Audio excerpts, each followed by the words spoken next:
नमस्कार, मैं गौरव जोशी श्रीमती मोहरी देवी तापड़िया गर्ल्स कॉलेज जसवंतगढ़ के इस YouTube चैनल पर आपका हार्दिक स्वागत करता हूं। हम पढ़ रहे हैं माल एवं सेवा कर गुड्स एंड सर्विसेज टैक्स और इसके अंतर्गत हम पढ़ रहे हैं आपूर्ति का समय, टाइम ऑफ सप्लाई। आपूर्ति के समय का निर्धारण माल एवं सेवा कर कानून के अंतर्गत अत्यंत महत्वपूर्ण है, क्योंकि आपूर्ति के समय के आधार पर ही कर चुकाने का दायित्व निर्धारित किया जाता है। तो माल एवं सेवा कर कानून के अंतर्गत कुछ प्रावधान दिए गए हैं जिनके आधार पर हम माल या सेवा की आपूर्ति का समय निर्धारित कर सकते हैं। तो पिछली क्लास में हमने माल की आपूर्ति के संबंध में आपूर्ति का समय किस प्रकार से निर्धारित किया जाता है उसकी हमने बात की थी, और आज की क्लास में हम बात करेंगे सेवा की आपूर्ति के संबंध में आपूर्ति के समय का निर्धारण किस प्रकार किया जाता है। तो आज हम बात करेंगे सेवा की आपूर्ति की विभिन्न दशाओं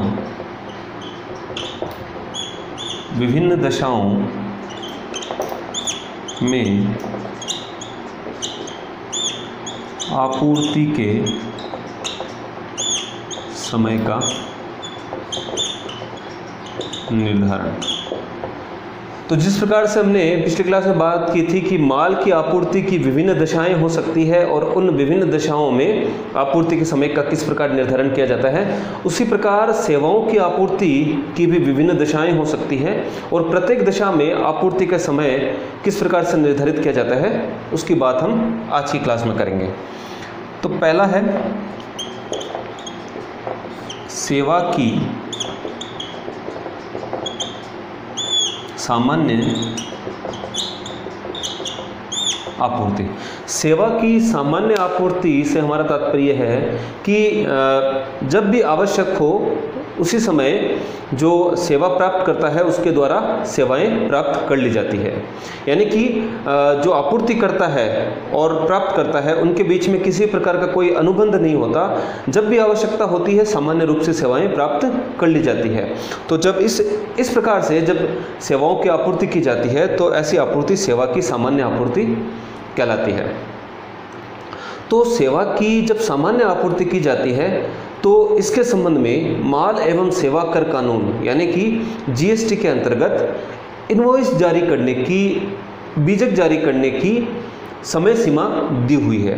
जब सेवा की सामान्य आपूर्ति की जाती है तो माल एवं सेवा कर कानून के अंतर्गत आपूर्तिकर्ता द्वारा इनवॉइस इशू करने की, बीजक जारी करने की समय सीमा निर्धारित की हुई है, उसकी हम पहले बात करेंगे। तो सेवा की सामान्य आपूर्ति के संबंध में, सेवा की सामान्य आपूर्ति के संबंध में माल एवं सेवा कर कानून, माल एवं सेवा कर कानून के अंतर्गत बीजक जारी करने की समय सीमा कि कब बीजक जारी कर दिया जाना चाहिए, किस समय सीमा में सेवा की सामान्य आपूर्ति के संबंध में इनवॉइस इशू किया जाना चाहिए। तो माल एवं सेवा कर कानून के अंतर्गत बीजक जारी करने की समय सीमा निर्धारण करने के लिए सेवा प्रदाता को दो श्रेणियों में बांटा गया है। सेवा प्रदाता को, आपूर्तिकर्ता को दो श्रेणियों में बांटा गया है। एक तो सामान्य सेवा प्रदाता और दूसरा विशिष्ट सेवा प्रदाता। तो विशिष्ट सेवा प्रदाता में बीमा कंपनी, बैंकिंग कंपनी और वित्तीय संस्था शामिल होती है। तो जो बीमा की सेवाएं प्रदान कर रहे हैं बीमा कंपनी, वो विशिष्ट सेवा प्रदाता मानी जाती है सामान्य सेवा की सामान्य आपूर्ति के संबंध में।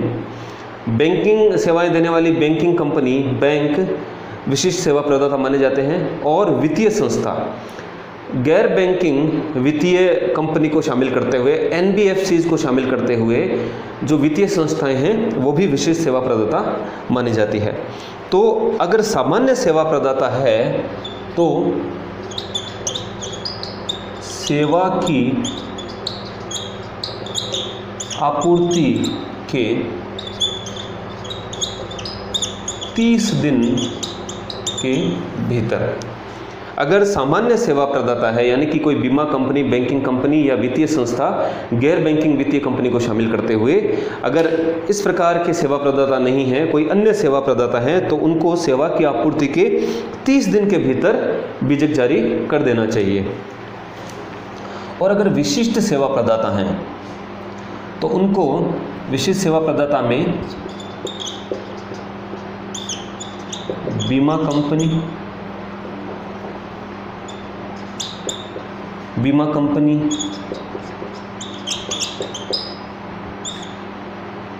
बैंकिंग कंपनी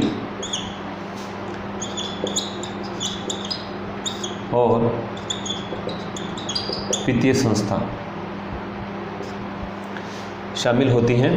और विशेष सेवा प्रदाता को सेवा की आपूर्ति के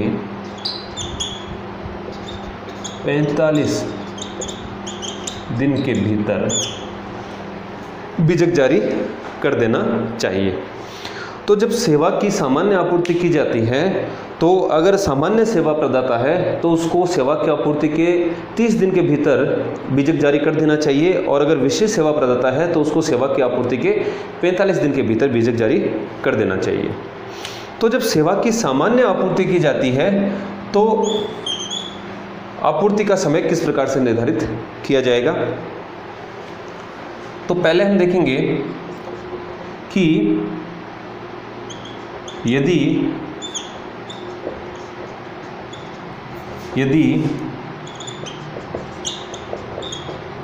आपूर्तिकर्ता यानी सेवा का जो आपूर्तिकर्ता है, आपूर्तिकर्ता द्वारा बीजक समय सीमा में जारी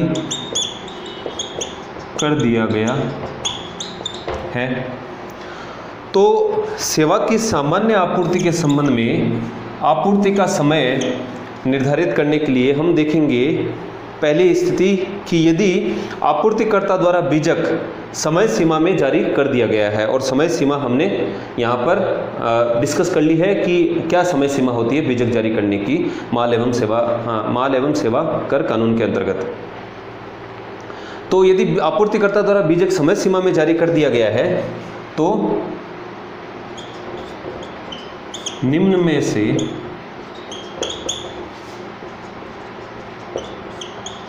पहले की तिथि आपूर्ति का समय होगी। तो निम्न में से जो तिथि पहले आती है वह आपूर्ति का समय होगी। कौन कौन सी तिथियां हैं? पहला है बीजक जारी करने की तिथि, और दूसरी है भुगतान प्राप्ति की तिथि। तो अगर बीजक आपूर्तिकर्ता द्वारा निर्धारित समय सीमा में जारी कर दिया गया है तो इन दोनों तिथियों में से जो तिथि पहले होगी वह तिथि आपूर्ति का समय मानी जाएगी। बीजक जारी करने की तिथि या फिर आपूर्तिकर्ता द्वारा आपूर्ति के संबंध में भुगतान प्राप्त करने की तिथि, इन दोनों तिथियों में से जो तिथि पहले होगी वो आपूर्ति का समय मानी जाएगी। दूसरी स्थिति हो सकती है कि बीजक आपूर्तिकर्ता द्वारा सेवा के आपूर्तिकर्ता द्वारा निर्धारित समय सीमा में जारी नहीं किया गया हो। तो यदि आपूर्तिकर्ता द्वारा बीजक समय सीमा में जारी नहीं किया गया हो, यह दूसरी स्थिति हो सकती है। तो फिर निम्न में से पहले की तिथि आपूर्ति का समय होगी, और वो तिथि कौन सी तिथियां होंगी? वो तिथि होगी, पहली तिथि होगी सेवा की आपूर्ति की तिथि और दूसरी भुगतान प्राप्ति की तिथि। तो जब बीजक निर्धारित समय सीमा में जारी कर दिया जाता है तो बीजक की तिथि या भुगतान प्राप्ति की तिथि, इन दोनों तिथियों में से जो तिथि पहले होती है वह तिथि आपूर्ति का समय मानी जाती है। लेकिन जब बीजक जारी नहीं किया जाता निर्धारित समय सीमा में तो फिर सेवा की आपूर्ति की तिथि, बीजक जारी करने की तिथि के बजाय सेवा की आपूर्ति की तिथि देखी जाती है। तो सेवा की आपूर्ति की तिथि या भुगतान प्राप्ति की तिथि, इन दोनों में से जो तिथि पहले होती है वो आपूर्ति का समय मानी जाती है।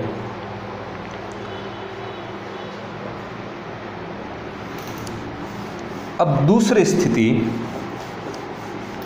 सेवा की आपूर्ति के संबंध में, दूसरी स्थिति हो सकती है सेवा की निरंतर आपूर्ति। सेवा की सामान्य आपूर्ति, तो जब भी सेवा की आवश्यकता पड़ती है तब सेवाएं प्राप्त की जाती है, तो वह सेवा की सामान्य आपूर्ति कहलाती है। और अगर किसी अनुबंध के अनुसार सेवा की निरंतर आपूर्ति प्राप्त की जा रही हो, सेवा की निरंतर आपूर्ति, तो जब सेवा की निरंतर आपूर्ति प्राप्त की जाती है तो ऐसी दशा में आपूर्ति का समय किस प्रकार से निर्धारित किया जाता है। तो सेवा की निरंतर आपूर्ति की दशा में 3 तिथियां देखी जाती हैं।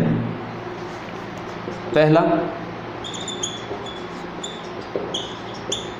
अनुबंध के अनुसार भुगतान की नियत तिथि। दूसरी,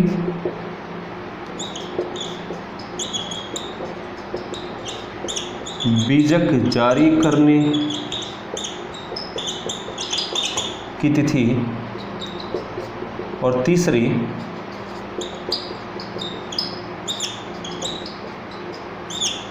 भुगतान प्राप्त करने की तिथि। तो जब सेवा की निरंतर आपूर्ति की जा रही है तो सेवा प्रदाता और सेवा प्राप्तकर्ता, इन दोनों के बीच में एक अनुबंध होता है, एक अनुबंध किया हुआ होता है और उस अनुबंध के अधीन ही सेवा की निरंतर आपूर्ति की जाती है। तो सेवा की निरंतर आपूर्ति में पहली तिथि हम देखेंगे कि अनुबंध के अनुसार सेवा की आपूर्ति के संबंध में भुगतान की नियत तिथि कौन सी है, अनुबंध के अनुसार। दूसरी तिथि देखेंगे बीजक जारी करने की तिथि, कि आपूर्तिकर्ता ने सेवा की निरंतर आपूर्ति के संबंध में बीजक किस तिथि को जारी किया। और तीसरा हम देखेंगे भुगतान प्राप्त करने की तिथि, कि वास्तव में भुगतान कब किया गया सेवा प्राप्तकर्ता के द्वारा। तो अनुबंध के अनुसार भुगतान की तिथि, वास्तविक भुगतान की तिथि और बीजक जारी करने की तिथि, इन तीनों तिथियों में से जो तिथि पहले की होती है वही तिथि आपूर्ति का समय मानी जाती है सेवा की निरंतर आपूर्ति के संबंध में। तीसरी स्थिति हो सकती है विपरीत प्रभार के अंतर्गत सेवा की आपूर्ति। विपरीत प्रभार यानी कि रिवर्स चार्ज। विपरीत प्रभार के अंतर्गत सेवा के आपूर्तिकर्ता के बजाय सेवा के प्राप्तकर्ता द्वारा कर चुकाया जाता है, कर का भुगतान किया जाता है। तो तीसरी दशा हो सकती है विपरीत प्रभार। विपरीत प्रभार के अंतर्गत, विपरीत प्रभार के अंतर्गत आपूर्ति।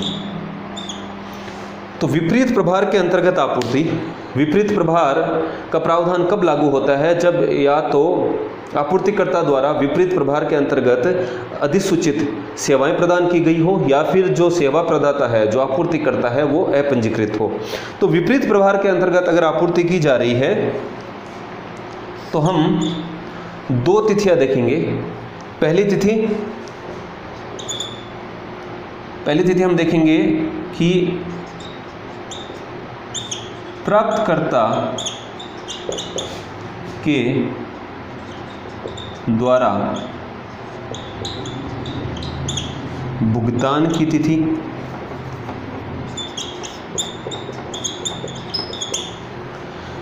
विपरीत प्रभार के अंतर्गत प्राप्तकर्ता को कर चुकाना होता है, कर के भुगतान का दायित्व प्राप्तकर्ता का होता है, ना कि आपूर्तिकर्ता का। तो विपरीत प्रभार के अंतर्गत अगर आपूर्ति की जाती है तो पहली तिथि हम देखेंगे कि प्राप्तकर्ता के द्वारा आपूर्तिकर्ता को किस तिथि को भुगतान किया गया। और भुगतान की तिथि ज्ञात करने के लिए हम 2 तिथियां देखेंगे। इसमें पहली तिथि होगी प्राप्तकर्ता द्वारा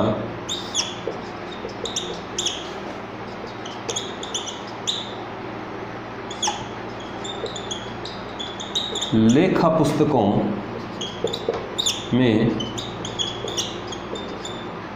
प्रविष्ट भुगतान की तिथि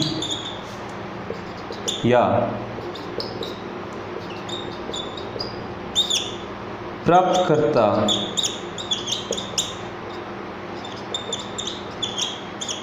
के बैंक खाते में भुगतान की राशि को नाम यानी कि डेबिट करने की तिथि। तो प्राप्तकर्ता के द्वारा भुगतान की तिथि ज्ञात करने के लिए हम देखेंगे कि प्राप्तकर्ता द्वारा जो भुगतान किया गया है उस भुगतान की प्रविष्टि उसके द्वारा लेखा पुस्तकों में किस तिथि को की गई है, यानी कि उसने अपनी लेखा पुस्तकों में उस पेमेंट के संबंध में कौन सी डेट दिखाई है। और दूसरा हम देखेंगे कि प्राप्तकर्ता के बैंक खाते से वो भुगतान की राशि किस तिथि को डेबिट हुई है। तो उसने खुद अपनी लेखा पुस्तकों में किस तिथि को भुगतान दिखाया है या फिर उसके बैंक खाते से कौन सी तिथि को वो भुगतान की राशि डेबिट हुई है। इन दोनों तिथियों में से जो तिथि पहले की होगी वह तिथि प्राप्तकर्ता के द्वारा भुगतान की तिथि मानी जाएगी। तो एक तो हम प्राप्तकर्ता के द्वारा भुगतान की तिथि देखेंगे और दूसरा हम देखेंगे आपूर्तिकर्ता द्वारा बीजक यानी कि इनवॉइस जारी करने के बाद का 61वां दिन या 60 दिन के बाद की तिथि। तो आपूर्तिकर्ता द्वारा बीजक जारी करने के बाद का 61वां दिन या 60 दिन बाद की तिथि या फिर प्राप्तकर्ता के द्वारा भुगतान की तिथि।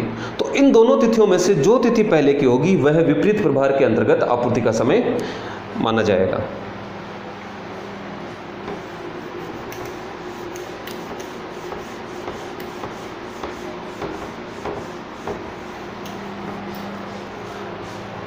चौथी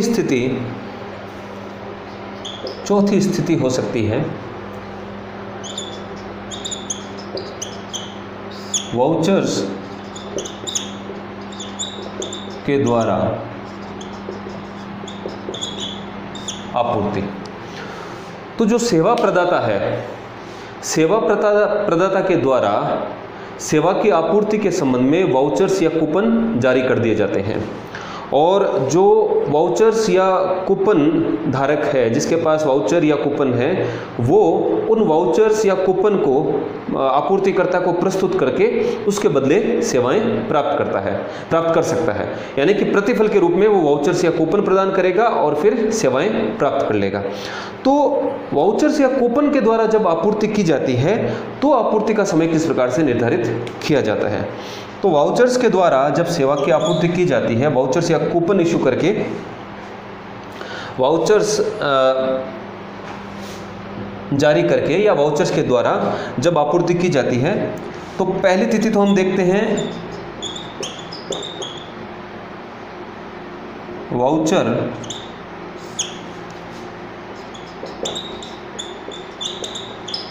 जारी करने की तिथि कि कौन सी तिथि को आपूर्तिकर्ता द्वारा सेवा के संबंध में वाउचर जारी किए गए, और दूसरी तिथि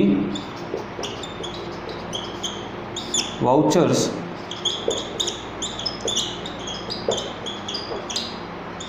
के विमोचन यानी कि भुनाने की तिथि। तो आपूर्तिकर्ता द्वारा वाउचर्स जारी करने की तिथि या फिर उन वाउचर्स के द्वारा सेवा प्राप्त करने की तिथि, यानी वाउचर्स को एनकैश करने की, वाउचर के विमोचन भुनाने की तिथि। और इन दोनों तिथियों में से जो तिथि पहले की होती है वही तिथि वाउचर्स के द्वारा आपूर्ति की दशा में आपूर्ति का समय मानी जाती है। यहाँ पर एक बात ध्यान रखने योग्य है कि जब सेवा के आपूर्तिकर्ता द्वारा वाउचर या कूपन जारी किए जाते हैं और उस समय अगर सेवा की आपूर्ति पहचानने योग्य नहीं है, यानी कि जो वाउचर या कूपन जारी किए हैं उन वाउचर या कूपन के द्वारा कौन सी सेवा की आपूर्ति की जाएगी या कौन सी सेवा प्राप्तकर्ता के द्वारा प्राप्त की जाएगी, यह वाउचर जारी करते समय अगर निर्धारित नहीं है, सेवा की आपूर्ति पहचानने योग्य नहीं है, तो ऐसी स्थिति में फिर वाउचर जारी करने की तिथि को ध्यान में नहीं रखा जाता। फिर ऐसी स्थिति में आपूर्ति का समय वाउचर्स के द्वारा आपूर्ति की स्थिति में वाउचर के विमोचन की तिथि को ही माना जाता है, जब वाउचर जारी करने की तिथि को सेवा पहचानने योग्य नहीं होती कि किस प्रकार की सेवा वाउचर या कूपन के द्वारा प्राप्त की जाएगी। और एक और स्थिति उत्पन्न हो सकती है सेवा की आपूर्ति के संबंध में कि मूल्य में वृद्धि के संबंध में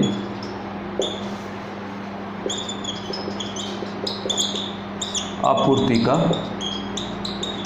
समय, अगर सेवा के मूल्य में वृद्धि हो जाती है, मूल्य में वृद्धि से तात्पर्य है कि जब आपूर्तिकर्ता ने सेवा की आपूर्ति के बदले कोई बीजक जारी किया और उस बीजक के संबंध में अगर भुगतान तय समय सीमा में नहीं कर पाता है प्राप्तकर्ता, तो फिर आपूर्तिकर्ता के द्वारा बीजक की राशि पर कोई विलंब शुल्क, ब्याज या किसी प्रकार की पेनल्टी वसूल की जाती है।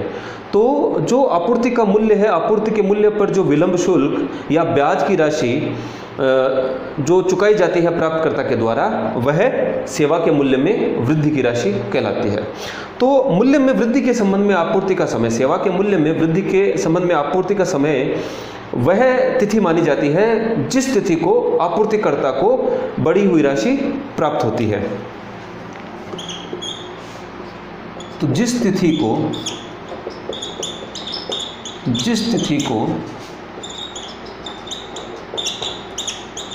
आपूर्तिकर्ता को